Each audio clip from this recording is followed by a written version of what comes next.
Dear students, BSc Part Second, Physical Chemistry, Unit 2, पिछले video से आगे। पिछले वीडियो में हमने साम्यावस्था के बारे में पढ़ा, द्रव्य अनुपाती क्रिया के नियम के बारे में पढ़ा। आज हम Kp और Kc साम्यावस्था स्थिरांक Kp तथा Kc में संबंध का अध्ययन करेंगे। Relation between Kp and Kc। जैसा कि हम जानते हैं कि हमारे पास एक सिंपल रिएक्शन है, A प्लस बी प्रोडक्ट बनाते हैं COD। इन A के जो अणुओं की संख्या है वो N1 है, B के अणुओं की संख्या N2 है, C के अणुओं की संख्या M1 है और D के अणुओं की संख्या M2 है। हम इसके लिए यदि Kc लिखते हैं तो Kc हमारे पास इक्वेशन 1 के द्वारा प्रदर्शित होगा।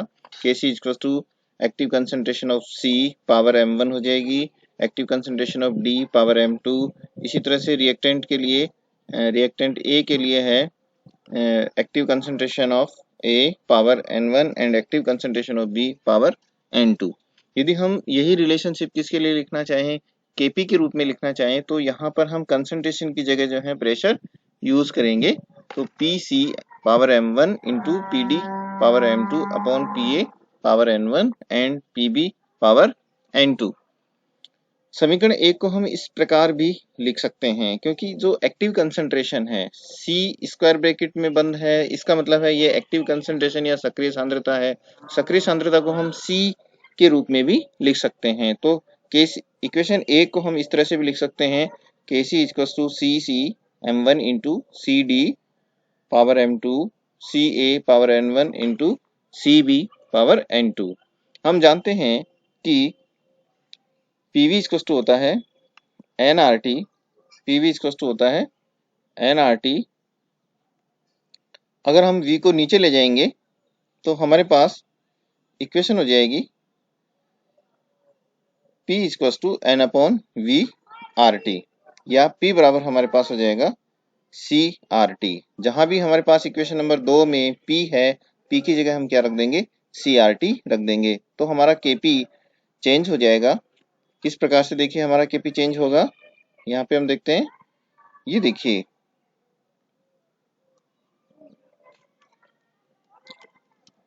Kp इक्वल्स टू हो जाएगा हमारा CRT power M1 into CD RT power M2 CART power N1 और CV RT पावर N2। अगर हम इसको थोड़ा सा अलग अलग करके लिख लेंगे तो हमने CCM1 into CDM2 into RT और दोनों की पावर्स को हमने ऐड कर दिया M1 प्लस M2। इसी तरह से हम नीचे भी रिएक्टेंट्स के लिए भी लिख लेंगे CA power N1 into CB power N2 into RT power N1 plus N2। हम यदि इनको ऊपर ले जाएंगे तो शुरू के जो चार चीजें हैं, यहाँ देखिए क्रशर हमारा कह रहा है कि ये जो शुरू का जो पोर्शन है ये हमारे लिए क्या होता है, Kc के बराबर होता है। तो Kp बराबर हो गया Kc into RT power M1 plus M2 bracket बंद minus N1 plus N2 bracket बंद। अब यहाँ हम दोनों का डिफरेंस देखते हैं तो ये हो जाएगा पावर में आ जाएगा डेल N। तो Kp equal to Kc RT power del N। तो इस प्रकार से जो है हमारे पास इक्वेशन आ गई, Kp equal to Kc RT power del N। Del N क्या है, यहाँ पे उत्पाद एवं क्रियाकारकों के अणुओं की संख्या का अंतर है, और यही Kp और Kc में रिलेशनशिप है। इस रिलेशनशिप को यदि हम थोड़ा सा एक्सप्लेनेशन करना चाहें, किसी रिएक्शंस के लिए देखना चाहें, तब हम इसको देखते हैं कि ये हमें किस तरह से देखने को मिलेगा। यदि हमारे पास एक रिएक्शन है N2 plus O2 2NO, N2 plus O2 equals to 2NO, तो डेल N इक्वल्स टू हो जाएगा 2 माइनस 2 इक्वल्स टू 0, यानी डेल N का मान होता है उत्पाद माइनस क्रियाकारक के अणुओं की संख्या का अंतर। तो दोनों तरफ दो दो हैं तो 2 माइनस 2 इक्वल्स टू 0 हो जाएगा। तो Kp इक्वल्स टू हो जाएगा Kc RT की पावर डेल N का मान 0, तो RT की पावर 0 है तो इसका रिजल्ट 1 आएगा। तो Kp बराबर हो जाएगा Kc के। यदि हमारे पास इक्वेशन है N2 plus 3s2 2ns3, then del N की वैल्यू आएगी -2, हम RT के पावर में -2 रखेंगे, then Kp equals to Kc। यहाँ देखिए Kp इक्वल्स टू हो जाएगा Kc RT, दोनों के ये ब्रैकेट, दोनों के ब्रैकेट है यहाँ पे, आर और टी दोनों के ब्रैकेट के हम स्क्वायर यूज करेंगे, तब हम देखते हैं KP is less than KC. लेकिन यदि यही हम बात PCl 5 equals to PCl 3 plus Cl 2 के लिए यूज करेंगे तो del N equals to 2 minus 1, del N आ गया आपके पास में 1, तो KP equals to KC R T power 1, KP is greater than केसी।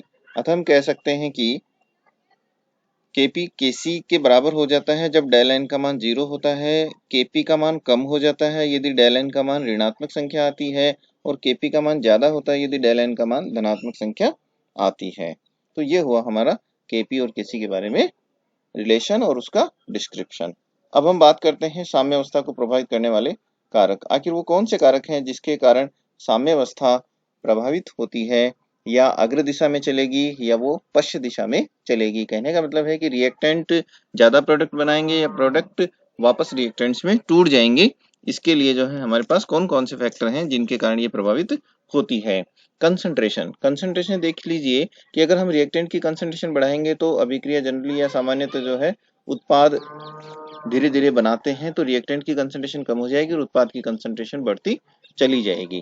तो जैसे जैसे हम रिएक्टेंट की कंसंट्रेशन बढ़ाएंगे उत्पाद जो है ज्यादा से ज्यादा बनता चला जाएगा, और यदि उत्पाद ज्यादा से ज्यादा बन रहा है उसको हम रिएक्शंस में से हटाते जा रहे हैं तो उत्पाद की कंसंट्रेशन कम हो गई, तो हमारी साम्यावस्था उस तरफ चली जाएगी जो किए गए परिवर्तन का प्रभाव दूर करने का प्रयास करेगी, जिसको हम ली सैटेली नियम के अनुसार आगे स्टडी करेंगे।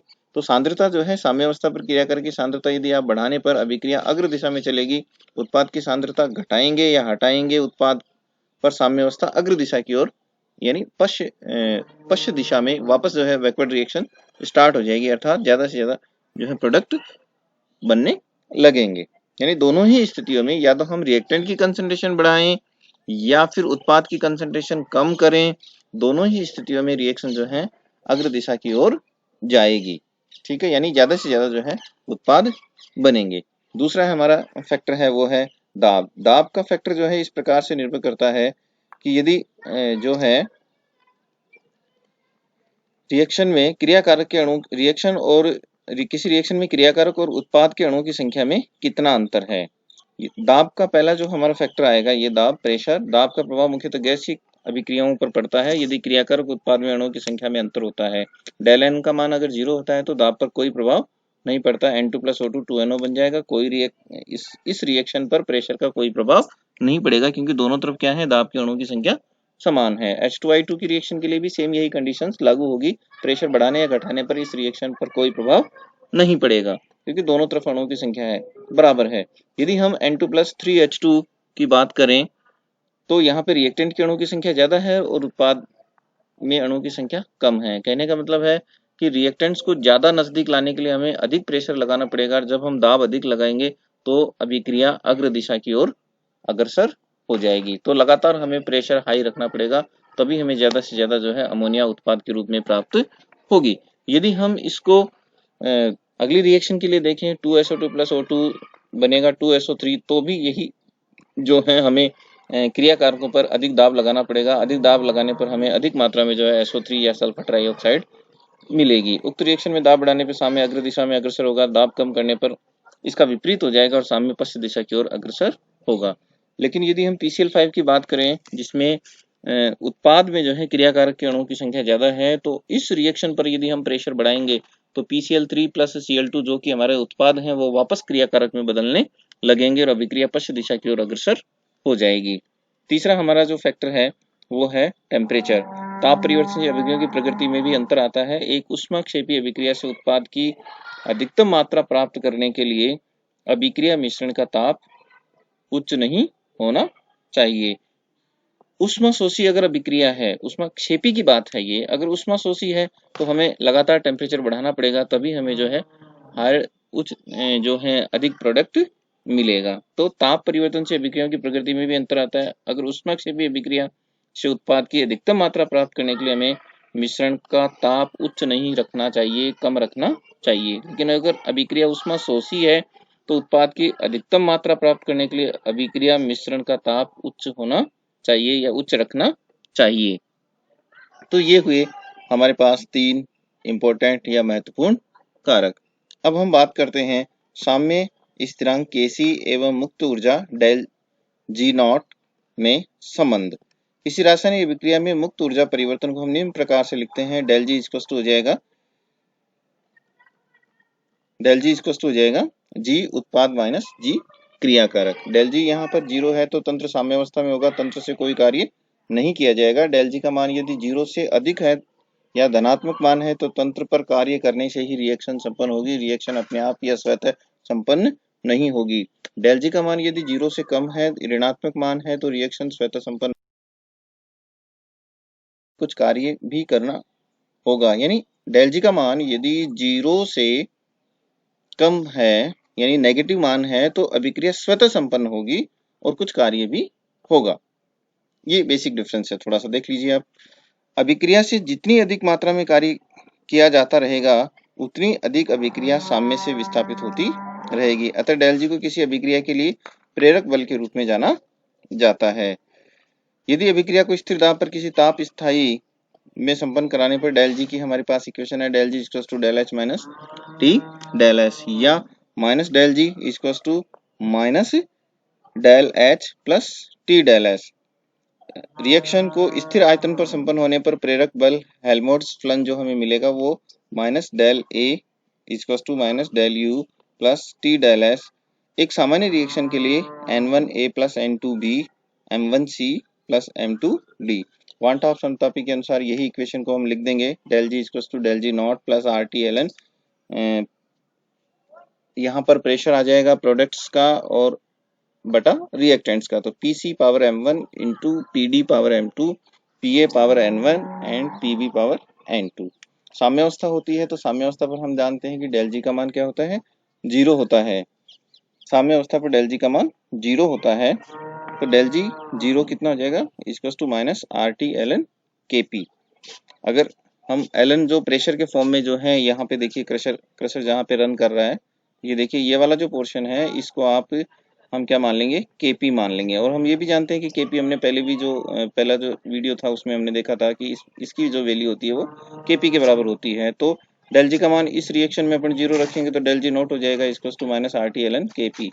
केपी का मान हम जानते हैं K C R T power del N होता है, तो डेल जी इक्वल्स टू हो जाएगा minus R T L N K C R T power del N. उपरोक्त समीकरण गिब्स मुक्त ऊर्जा डेल जी नॉट एवं साम्यावस्था स्थिरांक के सी में संबंध को दर्शाता है। यदि इस समीकरण में डेल एन का मान 0 हो तो del G naught equals to क्या हो जाएगा, minus R T L N K C. यहाँ पर डेल जी नॉट क्या है, गिब्स फ्री एनर्जी, आर क्या है, गैस कांस्टेंट, टी है टेम्परेचर और के सी है इक्विलिब्रियम कांस्टेंट। तो हमें रिलेशनशिप क्या मिला, डेल जी और के सी में क्या रिलेशन मिला, या साम्य स्थिरांक और डेल जी नॉट में क्या रिलेशन मिला, del G naught equals to minus R T L N K C. Thank you, आज इतना ही।